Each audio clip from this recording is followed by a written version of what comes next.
Good morning বাচ্চারা। Good morning sir. আমি তোমাদের নতুন স্যার, তোমরা সবাই বসো। কিছুই তো বুঝলাম না। আরে হ্যাঁ খোকা স্যারকে আমাদের নিয়মে স্বাগতম জানাও। अरे नहीं ঠিক আছে। आइए देखते हैं। আরে আরে, কি করছো? ঠিক আছে, যাও জায়গায় গিয়ে বসো। ধুর, কিছুই তো হইলো না।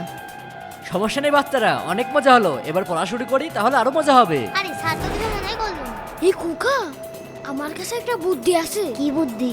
দেখ কি করি। ठीक है। আরে ইমন, আরে স্যার কি ঠিক পেয়ে গেল? আমি মোটেও ভয় পাইনি। আর এরপর থেকে ভালো করে ভয় দেখাবে, আমি কিন্তু ভয় পাইনি।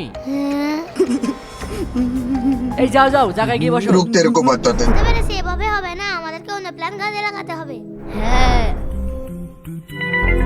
এই মন, এই মিথিলা শোন, আরে ওরা দাঁড়িয়ে দাঁড়িয়ে কি বলছে? নতুন স্যার পরিচালক স্যারের নামে কি বলছিল শুনেছিস? না তো, বিষয়টা কি শুনতে হয়? নতুন স্যার বলছিল পরিচালক স্যার নাকি খুব খারাপ। এই চল চল। কি? নতুন স্যারের এত বড় সাহস? হায় হায়, বাচ্চারা এগুলো কি করলো? নতুন স্যারের কি চাকরি থাকবে? কমেন্ট অবশ্যই জানাবে।